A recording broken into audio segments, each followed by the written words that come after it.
I'm Austin. And I'm Cloud. And this is We Watch Spookies.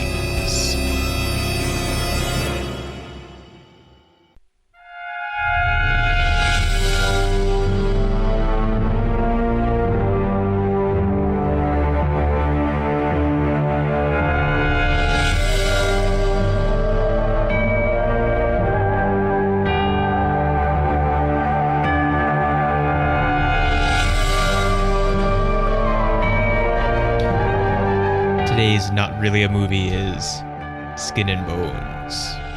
Skin and Bones is an episode of the 2008 horror suspense anthology series Fear Itself. In this case, directed by Larry Fessenden. Starring Molly Hagan, Doug Jones, John Piper Ferguson, and Gordon Tootoosis. How about a plot synopsis? Well, a husband and ranch owner gets lost with two of the ranch hands in the mountains for 10 days, and then he just kind of shows up. We find out that the kids are actually from his brother's and wife's affair. He becomes a Wendigo. He ate some people and he became a Wendigo, and then he's back to terrorize the family. And then he kills his brother, and he kills the last ranch hand, Eddie Bear. And then he attacks his wife and then his kids, and then the wife shoots him in the face. In the mouth. Your mouth is part of your face. It is. But like in his mouth. Yeah. Like gun barrel in the mouth. Right through the head. Yeah. Which, because it was made for television, you don't see. No. And then he's laying on the ground. And you still don't see. So yeah, it's not October yet, but it's very close. It is. This is going to be. We are going to post this like the last episode before October, right? Yeah. That means that when you listen to this, it's almost October or Spooktober for the cool kids. I don't think that's what we called it last year. And that's what I know. I say spookies in the in the intro, but Spooktober. Spook has an O in it, just like October. Yeah. 2 O's, you might say, even. Spooktober. So I mentioned this episode of this particular TV series along with another episode of this that we're not doing today, or this year, or this month, or whenever this is, probably, although maybe one day. Last year, sometime in October. And so we decided to do it. And yes, it's an episode of a TV series from 11 years ago, and how am I going to see this? And well, it turns out that NBC doesn't much care about it, and so like I have the DVD set of the season, but it's which I bought like when it came out in like mid 2009 or something. But because NBC doesn't care, they don't really police it that well, and so there are copies available on YouTube and places, so you can see it if you want to. Yeah. Because if you couldn't see it and you just listen to us talk about it, which I suppose we've done from time to time, something that it's like, it's not especially likely that you'll be able to readily get your hands on this, but like we did, so you can find it if you try hard enough, I guess. But in this case, you don't even really have to try that hard. And you don't have to go out and buy a DVD set of a series just for this one case. Although most of the episodes are at least decent, especially for television horror in the pre American Horror Story sort of period. Well, if you think horror movies that use a lot of gore aren't that good because they're relying too much on gore, then I think you might like this series. Yeah, because it's on television, so there's only so much you can see. And it was on NBC, so it's not like, well, it's on television, but you know, Dexter's slicing people up, which, you know, that's not on NBC. So yeah. Although apparently they have like I remember hearing that they were going to like edit it down so it could be shown on ordinary television, and I don't know how you do that really. That seems sort of like let's put Scarface on TV, although we managed that. So I guess I guess you could. Just surprise. Can't say the rest of it. No. Because TV. There's Monday through Friday. Yeah. Oh no. So one of the contexts that I've mentioned, I think I may have mentioned this more than once on the show, because one of the things about this episode in particular is I really like this house. Yeah, the house is nice. It's all rustic and made of wood, and the like door between the kitchen and the other parts of the house is like, we built the wall out of logs and then we sawed out an archway, and so you just have like the ends of logs just like curved around the outside of the arch, and just like all of it is, it's really rustic and wooden. It's at least worth looking at like bits of it that take place in the house, even if you're not going to watch the whole thing, just so you can see what we mean. Now, not everybody likes a lot of wood in their house. It seems like not that many people anymore. Everybody's tearing out wood and painting over wood, and wood's old fashioned and wood's not white, and white's what's like modern and trendy and design. So, but I like wood. So, I like it.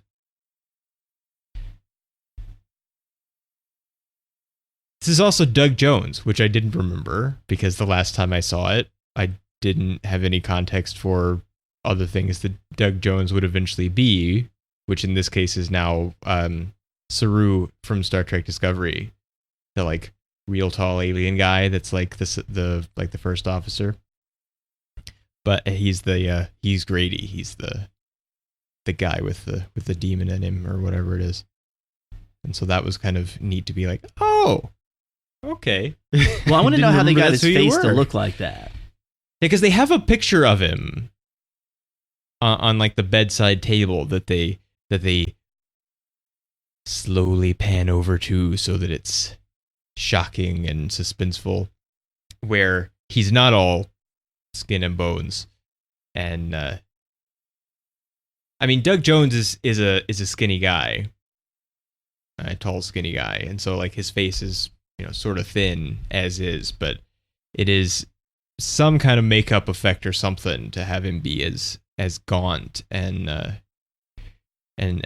drawn in his cheeks and stuff as he is, and like real big teeth.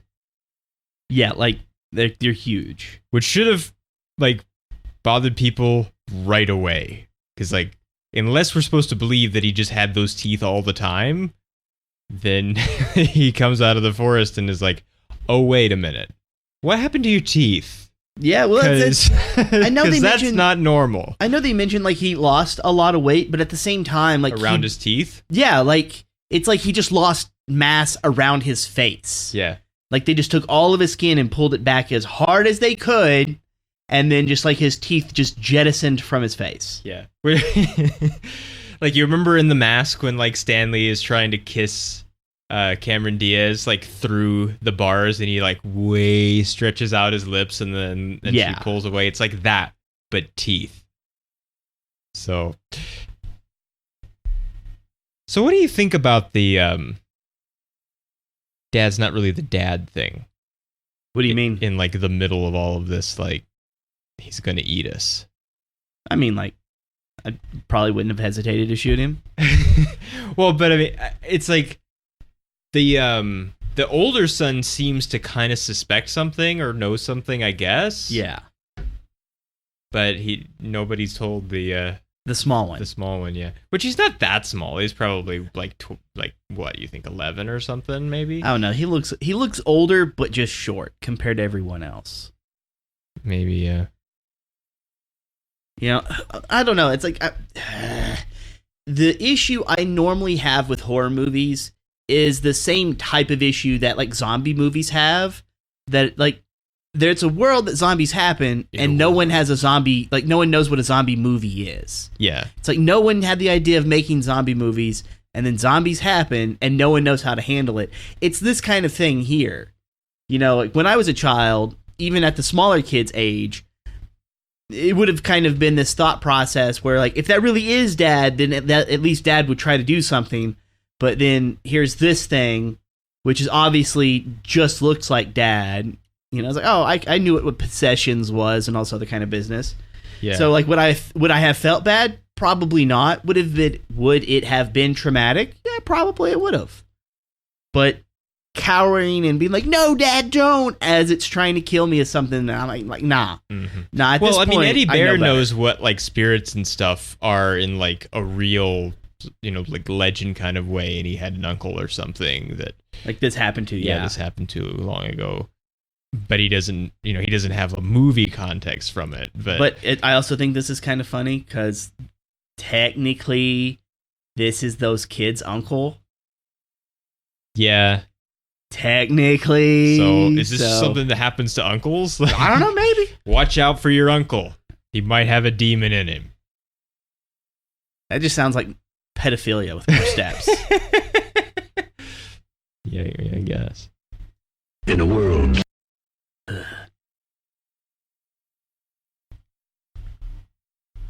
So the let's make stew out of dad scene is not David Carradine makes a sandwich, but it's still like fairly intense and gripping and memorable and stuff. Well, because it is for TV, I feel it lacks a little bit, but at the same time, she just like seems to go like ham on his chest, and then it's just like it looks like just like strips, like you just hand pulled off strips. Well, he asked for nice sized pieces. So. Yeah, but not like there's not that much meat in the chest though, no. So it's not really a good place to. Yeah, I was kind of expecting her to be like having to chop off the arm and cut the arm up because there's meat there, but since we don't get to see it, the meat that she puts in the pot just looks really goofy. I guess. Like it looks more like it's bloody and stuff, so it does, I guess, its job.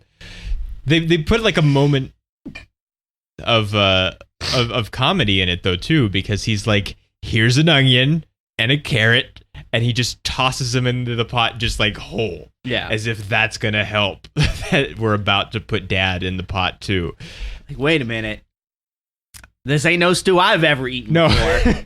And you can't make stew that fast. No. Which he goes back and forth, because then later he says soup's on. I was like, well, you can make soup reasonably fast. You can't make like stew. It's got to stew, It's got to sit there in the pot for a long time, cook stew real slow. Stew is a verb and a noun. It is. And you have to verb to get the noun. Yeah, you have to verb to get the noun. Mm-hmm. You have to stew it, or you can't have any stew. And you can't stew fast. I want to know why he wants her to eat the stew as well. Well, I wondered about that because I thought maybe then she'll have a demon too, maybe? See, like, I don't know like a ton about Wendigos, but like that's one of the things that I always think of was like people who ate people become these monsters that they called Wendigos. Because he says he heard a voice in his head. And it told him to eat what's his name, and so he did. All right, so I just looked up Wendigo on Wikipedia, and it says is a people-eating creature or evil spirit native to the northern forest of Nova Scotia, in Canada, Atlantic coast and Great Lake region of Canada. The Wendigo may appear as a monster with some characteristics of a human, or as a spirit who possessed a human being and made them become monstrous. It is historically associated with murder, insatiable greed, and the cultural taboos against such behavior. Greed? Yeah. The creature lends its name to the controversial modern medical term Wendigo psychosis, described blah blah blah, with symptoms such as intense craving for human flesh and fear of becoming a cannibal. So I don't want to become a cannibal, but you so like but you have to have two things to qualify. You have to not want to become a cannibal, which seems like most people, and then you have to also really want to eat people at the same time. Yeah. And so you have to want to be a cannibal and not want to be a cannibal. What a twist. And then you have Wendigo psychosis. Except it's controversial, so maybe you don't.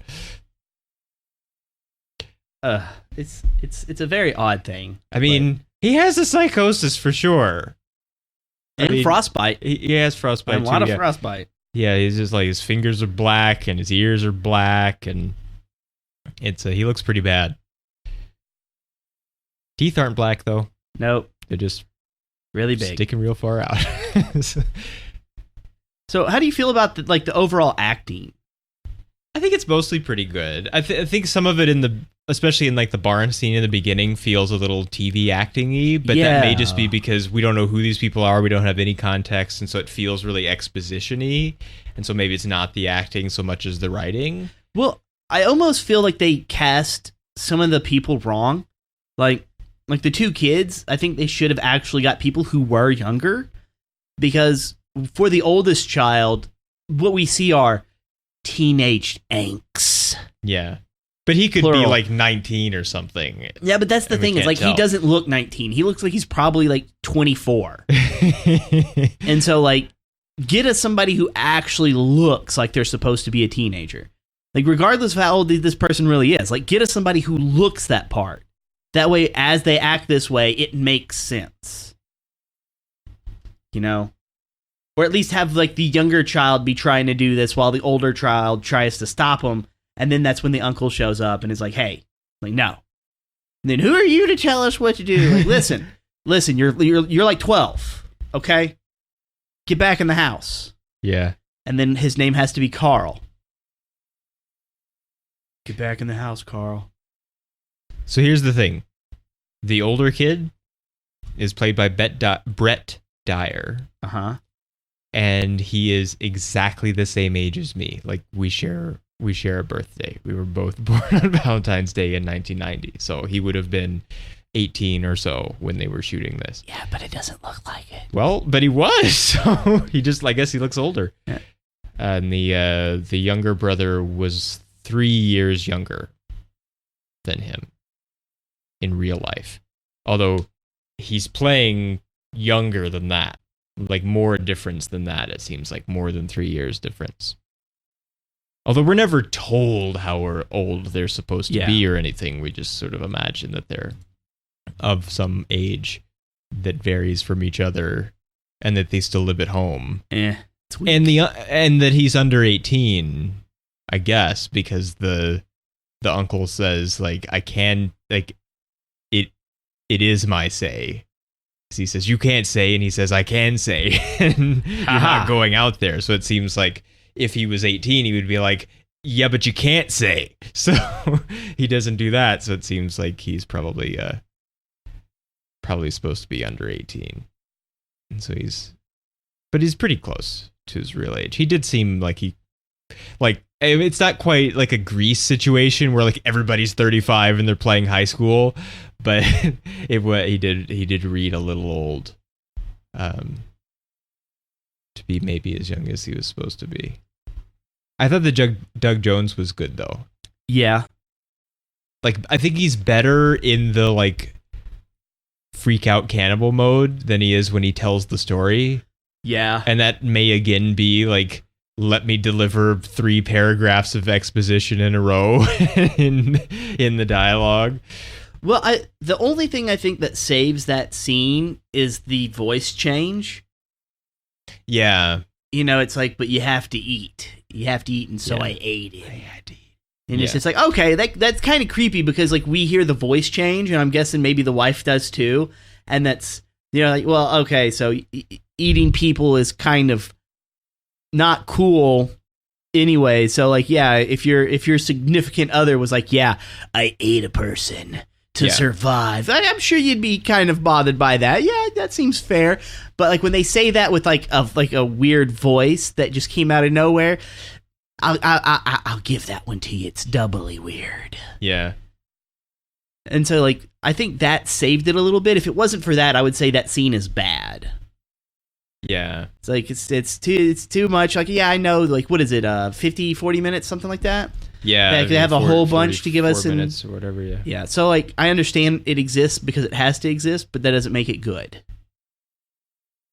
Yeah. I liked everything with Eddie Bear in it.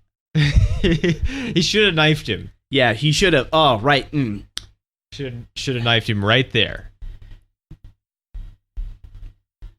Which it doesn't seem threatening, because like he comes in the house and he takes off his coat. Like, you see this just giant knife sheath on his leg, but you think, well, it's a ranch. He was out looking around and riding the horse and stuff. Like it's fine to carry a knife when you're out in the wilderness and stuff. And then he goes upstairs and he's like, "You should leave the room." And she does, and then he just pulls out the knife like right away, and it's like, "Hey, I will gut you." But then he doesn't do it, and then he dies because he's not as good with a hatchet as he says. No, he wasn't. But I guess he's never fought magic before, or demons, or whatever it is. I don't know. Like the thing moves pretty quickly. It does. There's that one moment where he's like, "Go back to bed," and he's like 40 feet away from the door, and he just goes boom, and he's through the door, and it's slammed.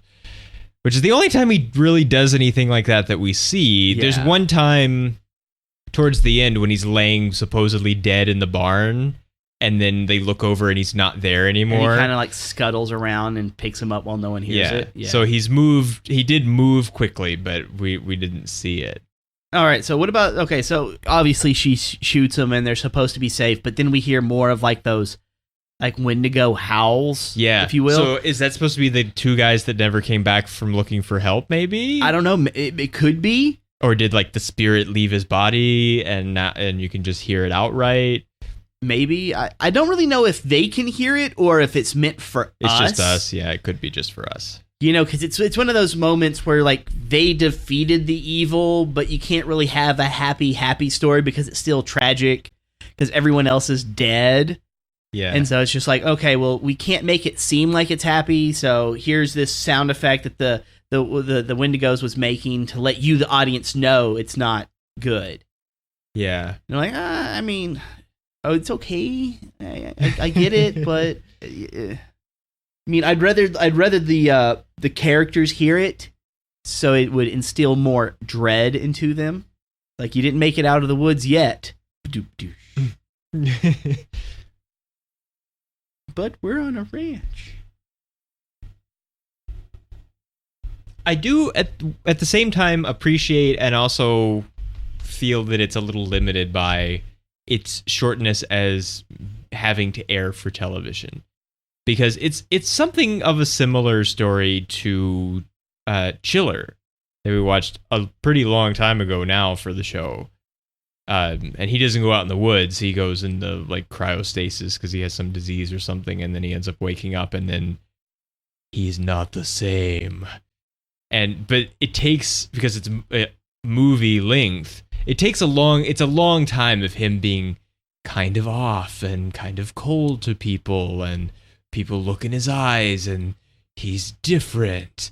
And it takes a real long time until he's actually doing anything really scary. Like killing horses. And in this, we don't have time for that. There's like... It is that night. He's not the same, and then that night, horse is dead. And he's just standing over by the window. He's like his arm like... Yeah, he's holding his hands real weird. And Eddie Bear looks over and doesn't tell anybody. Not a word. But he does see it, because then the next day he's like, oh, he knows about the horse already. Yeah. Like, you didn't tell him. I'm pretty sure he knows the whole thing. And he doesn't come right out and say he ate the horse. Yeah. But he says, you don't have to tell him. Like, I saw him over there, like, creepy arms in at the window, and so something's not right. But then it's that night, and then everything happens. So there's no time to waste. This is like a span of like less than 2 days. Yeah, it is. It is less than 2 days that this stuff takes place in. So like their progression of time is spot on. Yeah. Now there was some complaint by people and critics at the time that it was that it's interesting, but because of the shortness of it, the plot isn't very well developed, and it rushes to a conclusion. I can agree, but for a one-off, yeah, it's not where you can't really get around that. No, there's nothing. There's nothing you can do. You have 42 minutes. You can't help but kind of like everything is a rush to a conclusion. Yeah, especially with that number of characters, and I would say that if there was only one child, they may have been able to do a little bit more, but because of how it was actually created, I don't really have so much of a problem with it being rushed. No. And, I mean, you have to remember we used to do... I mean, not literally we, but this is an anthology show, and so you only have one episode to do whatever you're going to do because every episode is different. But Twilight Zone is half the length of this, and they managed to do a whole story and still creep you out at the end most of the time. And they only had 20 something, probably 25 back then. The story's not fleshed out enough. Nobody really complained about that. Although I guess maybe people did. There's a lot of what is there, something like 150 Twilight Zone episodes or something, and not all of them are the ones that people remember. So I suppose some of them probably are underdeveloped or rushed to a conclusion or whatever. I would like to see episodes of the Twilight Zone, like each episode re-edited, but edited in the same way that like Kung Pao Enter the Fist was made, where they took like an old Chinese film and then like refilmed this guy doing stuff and then like superimposed him into the movie. Yeah, and it's just like have someone like really modern be put like in a Twilight Zone episode having to go through this stuff. So when something scary happens, like they just lose their mind or whatever. Just to really stand out. Like, oh, it's no longer creepy. It's just a silly comedy based off of creepy stuff. Like make 3 episodes of that and have oh Lord, what's his name? Jordan Peele. Have Jordan Peele do it. Oh. Because we know he can do horror and we know he can do comedy. I believe in this man. Plus, he's already hosting a new Twilight Zone thing, so...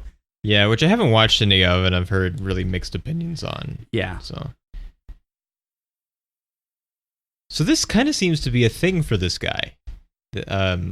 Because in 2001... Wait, what guy? Larry Fessenden directed a movie and wrote a movie. He didn't write this episode.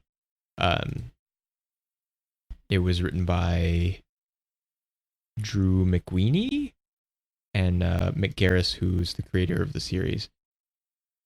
And apparently there's a novel by someone that this is sort of based on. But he wrote a movie and directed a movie in 2001 called Wendigo.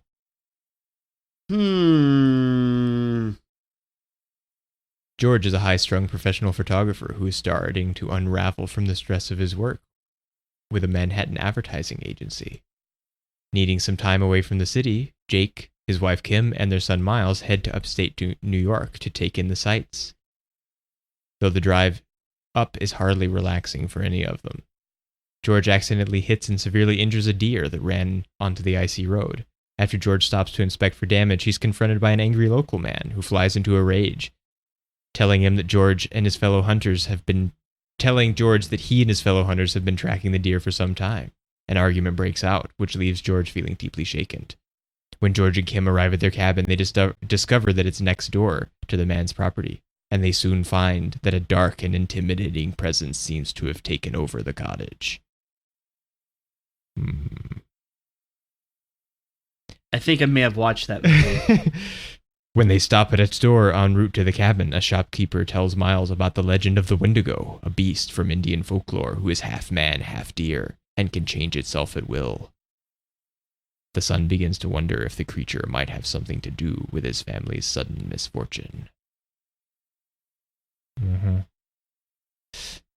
So you think you might have seen this thing? I think I may have. I may have watched it in one of my Monster March marathons. Like, oh yeah, like it's March, so it's time to watch monster movies, and I'm gonna watch like 50 of them, and I may have ran across it.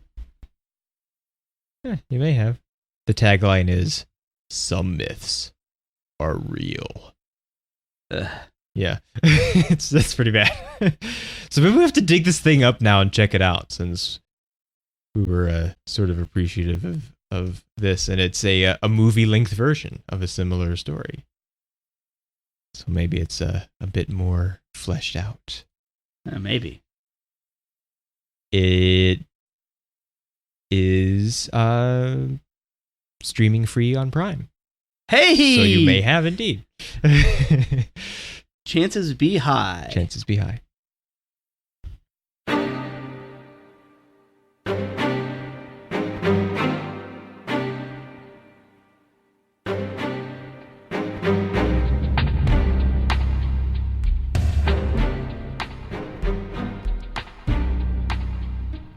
So how do we feel about stars? I'm gonna give it 3 stars. No qualification. Yeah, I mean, it's not bad, but it's not super great. Yeah, that's true. And so it's just like the things that I would normally like harp on a real movie for don't really apply to this. Mm-hmm. So I can't be like, oh, well, this is the worst thing ever because they didn't do that. Like you got 44 minutes, dude. Like, Worst thing ever. You got 44 minutes. Like, you did good with 44 minutes. Like, I don't like the 2 kids. Should have recast them as some younger people. That's really about it. People. That's really about it. Well, it was better than Chiller. Yes. So, yeah, I think that's probably about right too. Even though I've hyped it up occasionally, and I do enjoy it and think that it has good things about it, and I really want the house. You know, it does have some limitations as well. So, well, I like scary things because I don't really find them to ever be scary, and just kind of seeing the little bits and pieces from this, I do want to watch the series now. Like, cover the entire thing. I do want to watch it. oh, okay. Yeah. I don't remember even the premise of, but maybe like 2 other episodes. Because like I'm used to watching movies that people just absolutely hate. They're like, oh, this is terrible. I'm like, yeah, I've seen worse. Yeah. Like I make myself watch terrible movies, so movies that are not terrible don't seem as bad as what people think. And this is pretty good comparatively. So what about scariness? Not really scary. I mean, his whole little thing backwards into the room is like, yeah. And like the jump scares where he like folds out of bed towards the camera and you can tell they sped it up. Yeah. Like those are decent jump scares because it's already there. It's just something happening on screen compared to something not on screen appearing on screen. Yeah. Like stupid cats. Yeah.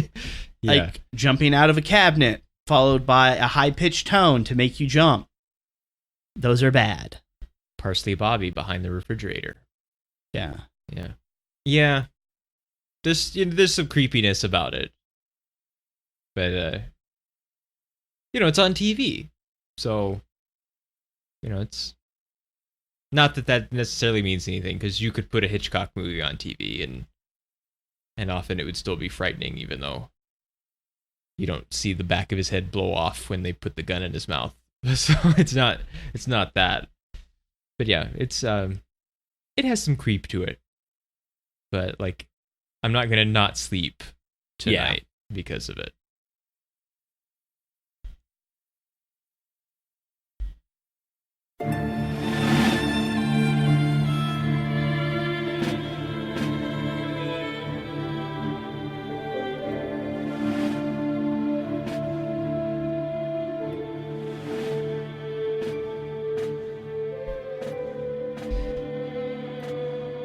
And that's all we have to say about Skin and Bones.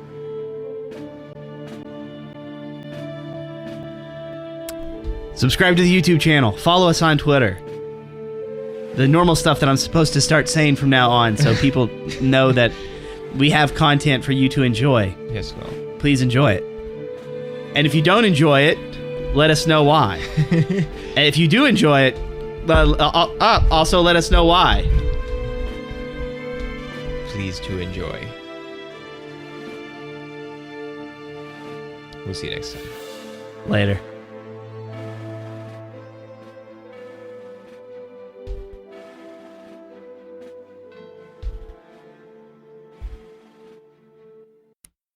Next show is October.